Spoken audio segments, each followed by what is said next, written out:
Chris, you've called us for a very specific reason, and you know what that is. So yes, hit us with it. What is your confession? My confession is I used to terrorize our poor housemate.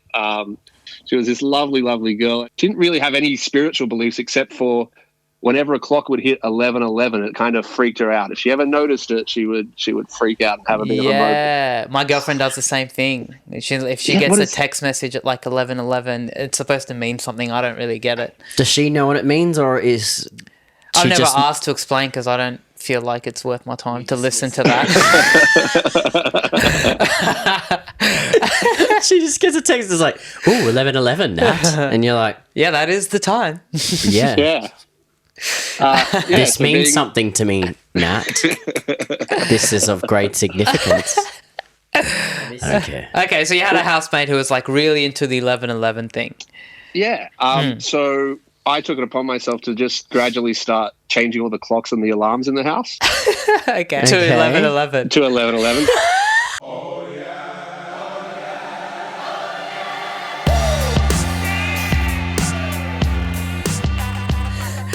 So every day something would go off at 11:11. Playing like mind games with her to make her think like... Just to mess with her. Something like spiritual is happening. Explain. So go back. How do you do that? What did you do? We had a big clock in the living room and I would change it so it would go off, so the alarm would go off each day at 11:11. Mm-hmm. Any sort of little digital watch left lying around, I go, oh, there's a watch left on a table for 5 minutes. I'm going to jump into that and set the alarm. It'd get to the point where I would, stop the microwave. So there was, 11 minutes and 11 seconds left on it. Okay, well, we know what you did, but we don't know why. What was your reason for doing this? Oh, look, I felt justified because she was stealing my beer. Okay, so there's a thief in your midst. What kind of beer? Yeah. Yeah, was it good beer? Is it... What are you talking here? Yeah. If it's going to be like Melbourne Bitter or something, I'm like, Light. It was VB, which I think is great beer. Her punishment is having to drink VB. Yeah, that's a punishment in itself. So she was stealing your beers. As revenge. And I took it upon her to traumatize her. You decided to play on her superstitions. I think the worst it got was because there was a shared bathroom and shower, was writing the 11:11 in the fog on the bathroom mirror. Okay. Because that's when she properly screamed and she lost it. Horror, and I kind of dialed down vibes. a little bit after that, yeah. So because like if I want to make something stick on the mirror, I would just do it with like stick my finger in some coconut oil and then draw it on just like when there's no fog, and then when it fogs I'm sorry, up. I didn't know you were well versed on this as well. No, just writing stuff in a mirror is, that's like a favourite pastime of mine. It's the way to entertain yourself. with coconut oil. Yeah, so that I didn't know you used coconut oil. Yeah, so then like when it steams and the fog's there, the only bit that won't be steamed up will be what you wrote. Oh my god. Honestly, there's so many parts of your life that you just haven't thought about in depth. And then I think of the things you have thought of in depth and it blows me away. What did she do? Well, I was not very good at subtly putting it together. Like, oh, all these bad things happening. Maybe you're stealing, and just was not, obvious enough about it. Yeah. She has no idea those two things are related. It's so passive aggressive. She has no idea. The maze she would have to go through to get to the end and go, oh, that's why. It's because I've been stealing the beers. That's why there's 11:11 everywhere. And now it's just become my own. Like, I've visited her. We're still friends. I visited her in her new house and changed it. Does she know? Wait, you said... Wait. Has she worked it out? No, she hasn't got a clue. Still. I hope she doesn't listen to this podcast. So wait, you just said you went to a new place and did the same thing to her clock? You're still doing it. Yeah, I set her clock and I don't know how that went because we didn't stay late enough. Yeah. I don't know what she thought would happen. Nothing ever actually happened. She thinks she's in the first 30 minutes of a horror film. Yeah.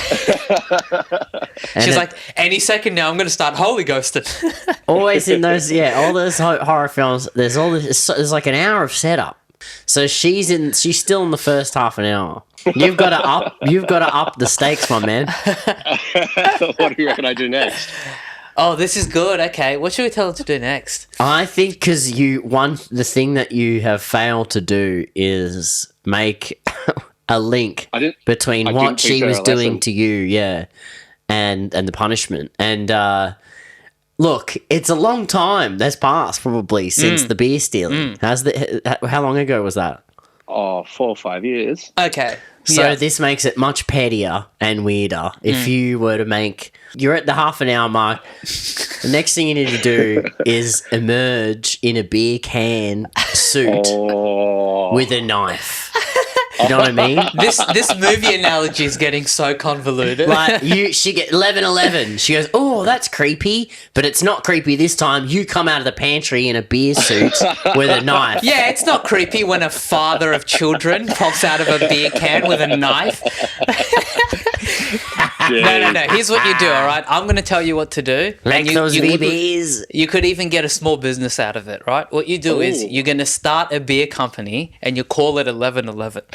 Oh.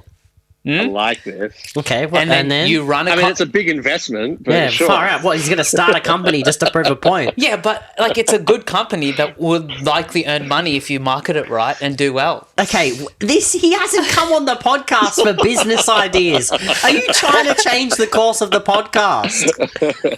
I'm trying to add on to his... Does the coconut oil trick work in frost as well as fog? Because if I'm coconut oiling frosty beer bottles... Oh, What? yeah, the condensation. This isn't he's on the money, okay? Well, dude. Will there ever be a position where you'll ever confess, like maybe at the birth of her first child or, I don't know, her deathbed?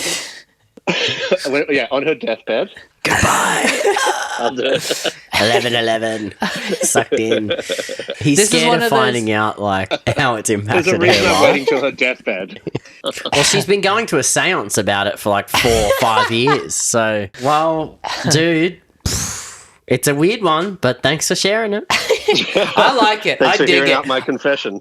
Thank you so much for sharing your confession. For your troubles, we're going to be sending you over a case of Saintly Hard Seltzer. A mixed pack, 12-pack, heading your way. Yum. Thanks, boys. No worries whatsoever. Thank you for sharing.